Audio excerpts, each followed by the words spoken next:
WoWhead just data mined the first look at the newest raid trinkets in patch 11.1, the Undermined. I would put trinket effects up there with tier sets. We've seen some incredible trinkets in the past, and for better or for worse, we've seen some pretty lackluster trinket effects as well. Trinkets even sometimes can make or break how a class feels to play during certain patches. Spy Masters is a great example of this.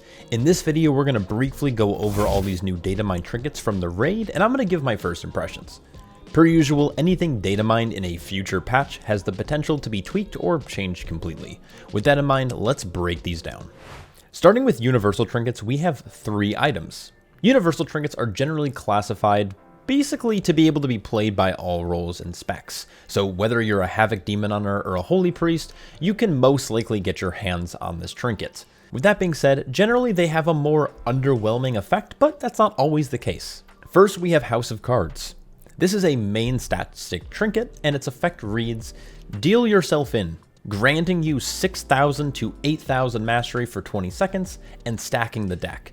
Stacking the deck increases the minimum mastery on future hands until you leave combat, up to 3 times. This is a 2-minute cooldown, so this is a pretty straightforward mastery on use trinket that improves over the course of its encounter in raid or pull length in Mythic Plus. With this being a 2-minute cooldown item, any mastery loving class will enjoy playing this to sync with their cooldowns and abilities. From a tank's perspective though, I can't really see many tanks opting to use this trinket, but it's a pretty solid option for other roles like DPS and healer. Next, we have Eye of Kazan. This is a mastery stat stick that provides a ramping main stat buff while in combat up to 20 times. When the eye is fully empowered, it'll deal fire damage to all enemies or it'll heal some allies. Now, it's unclear if this is going to reset the stacks when it does proc, or if all stacks gained above 20 will deal damage or healing. Based on how small the damage proc actually is, I would imagine that it'll deal damage every time you would gain a stack above 20. Lastly, we have Gear Grinder's Spare Keys. This, similar to House of Cards, is a main stat stick, so it's going to provide primary stat. It also provides players with an on-use effect with a 2-minute cooldown, and it reads, launch a Gear Grinder trike to its final blaze of glory, exploding upon impact with the first enemy in its path, dealing 1.3 million fire damage split between all nearby enemies. This is on a 2-minute cooldown, like I said before, and this effect is pretty cool, but it's going to live or die based on tuning. This is very similar to Remote Guidance Device that we saw from Mechagon a few seasons back. If it's strong enough, you're going to see tanks using this in raid if they don't have a necessarily powerful damage trinket that's on use. These types of trinkets are always good for specific damage instances, similar to like what you see on Silken Court. Moving on, we have tank trinkets next. As a tank main, these are things that I always look forward to seeing. Tank trinkets can often be an incredible source of survivability, and sometimes fills in that pocket where a tank might be struggling. This first season, we never really truly got any great trinkets. So let's see what's in store for us season 2. First, we have Vexy's Pit Whistle. This is a unique trinket to say the least. It's a main stat stick with a 1.5-minute cooldown. It reads, summon Pitbot Geardo to assist you for 5 seconds, coating nearby enemies with rancid motor oil for additional threat. Geardo ensures you take the blame. Geardo departs explosively. It deals roughly 600,000 fire damage split between all nearby enemies, increased by 15% if recently oiled. Now, the way I imagine this working is it works in 2 parts. First, you're going to summon a sprite creature that'll douse enemies in oil. See, the thing is, I don't know if this hits all mobs or just up to 5, i.e. 1 per second. But then after 5 seconds, it'll explode, dealing damage to all nearby enemies, and it's going to be increased if the mob was lubed up. What's even more interesting about this trinket is it directly affects threat, which I think is a little odd given that Blizzard just increased our base threat generation by 22%. Either way, it seems like a fun little trinket, but I'd be surprised if tanks prioritize this over other trinkets, like Scrapfield 9001 for example. This trinket is an equip effect that has 2 parts. First, if you fall below 75% health, you gain a 50% DR shield for 15 seconds that absorbs up to 900,000 damage based on this item level tooltip. This can occur once every 30 seconds, which is insane to me, by the way. That's very frequent. If you manage to go 20 seconds in combat without proccing the effect, you instead gain 2600 haste for 12 seconds. This trinket seems to be extremely impactful for basically any tank, but more so for haste-based tanks, especially in raid content. As you progress into more difficult content, I would imagine you would be proccing the shield much less, but it's an easy passive DR for all tanks on a very, very short cooldown. Based on tuning, I can see a lot of tanks trying to prioritize this for higher keys, but we'll have to wait for testing to really know. Last but not least, we have Chromebustible Bomb Suit. Now, this is a nasty trinket. It gives a flat amount of haste instead of main stat like the other two trinkets that we've already observed, but has a really cool on-use effect. On a 1.5 minute cooldown, you can deploy a bomb suit that will reduce damage you take by 75%, up to 6.3 million damage. Now, again, this is LFR version. Once it depletes, it's going to deal fire damage to all enemies. Now, of course, I don't know if it has to be fully consumed for it to do damage, or if it just once it expires, but basically, big DR, a little bit of damage. Any fans of Ferox Tainted Rageheart back from Dragonflight, or some old school tank players who were a fan of N'Zoth's Psychic Shell will be a big fan of this item. It's an easy on use that provides a lot of survivability for tanks who need it in raid progression or Mythic Plus keys. Overall, I'm way happier with the state of tank trinkets going into this next patch than I was about the Season 1 pool. Moving on to healer trinkets. First, this will include Mr. Pick-Me-Up. This is an intellect stat stick with a cool equip effect. This trinket reads, your healing spells and abilities have a chance to summon Mr. Pick-Me-Up for 6 seconds, firing a healing beam every 2 seconds that jumps to 5 injured allies, restoring a portion of their health. Overhealing from this effect will deal nature damage to nearby enemies over 1.5 seconds, increased by additional overhealing. This trinket actually seems extremely dope. You basically summon a little resto shaman that spams a few chain heals, and what I like about this trinket is it doesn't lose value from overhealing like we've seen trinkets have in the past.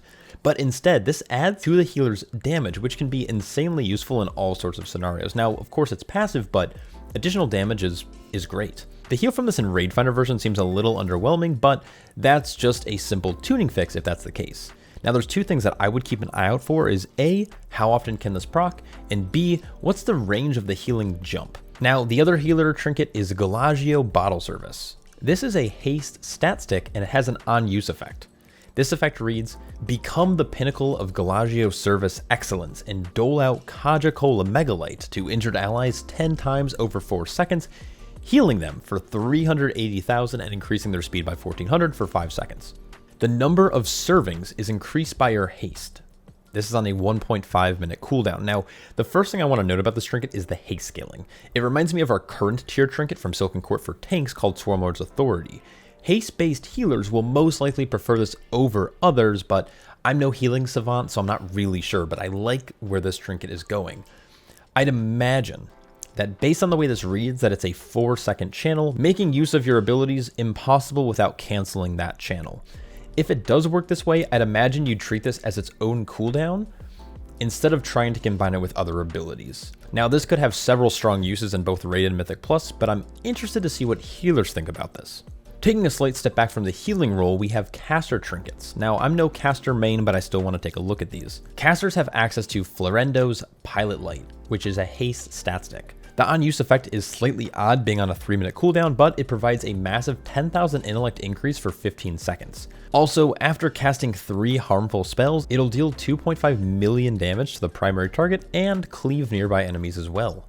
With 10k intellect on the line, I wonder if casters will really want to run this trinket. We're obviously coming off the back of Spy Masters, but there are very few, if not really any 3-minute base casters anymore outside of maybe Elemental Shaman. A cool trinket nonetheless.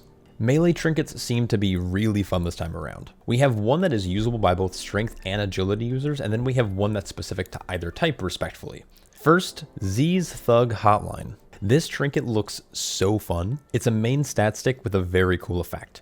Your abilities have a chance to summon a goon squad, and when you gain lust or other effects, you summon the entire squad. There is a ton of mystery around this because we don't know the proc chance and we don't even know the damage palette of the goon squad, but just the fact that you get to summon a squad of goons is enough for me. It's very thematic, it's very on par for the Galagio, and I like it. For agility users specifically, we have Junk Maestro's Mega Magnet. This, similarly to Z's Thug Hotline, is a stat stick trinket. Its effect seems something like you might want to keep track of though. It reads, your damaging spells and abilities have a high chance to charge the magnet up to 30 times. Then its on-use effect is you reverse the magnet's polarity to violently recycle buried garbage, dealing a portion of plague damage to your target per charge. Now, what's interesting about this is that it only has a 20-second cooldown, meaning you can pretty much use it frequently. It looks like you're going to gain charges frequently as well, so I'd imagine that you're probably going to gain one at least every 20 seconds, since that's the, length of the cooldown. You can save this for a nice large high amount of damage, or you can reasonably macro it into your rotation if you don't really want to think about it. Trinkets like this that provide you a lot of agency can be very fun. This reminds me a little bit of Ashvane's Razor Coral for players who've been around long enough, which provided you basically a stored crit buff that players could activate whenever they were in their cooldowns or for a very specific damage instance in a fight or encounter. Strength users, on the other hand, have access to Torque's Big Red Button. This is a mastery stat stick that provides you with a massive amount of strength that does nature damage to the primary target as well as cleave. This is pretty much identical to Florendo's Pilot Light for the caster counterpart. With it being a 3-minute cooldown though, I'm not sure how it's going to hold up compared to other trinkets, but it can be extremely effective on classes with like a 1.5-minute cooldown like Unholy DK or Fury Warrior. Lastly, there are some data mined dungeon trinkets and other trinkets as well that are either incomplete or uncategorized. The possible new dungeon trinkets include some damage procs, absorb trinkets, and secondary stat trinkets, but trinkets like Dark Fuse Meta Chopper, for example, currently provides 0 in the tooltips, so it's really hard to get a grasp on how strong or weak this trinket will be. In respect of keeping this video on the shorter side, I'm not going to go into these trinkets in this video, but I'm going to be doing an in-depth breakdown on PTR for patch 11.1 when it's available for testing. But that pretty much covers it. A massive shout out to all my Patreon supporters, because without them, there would be much less content like this. Anyways, I hope you're all staying happy, healthy, and I'll catch you all in the next one. Peace.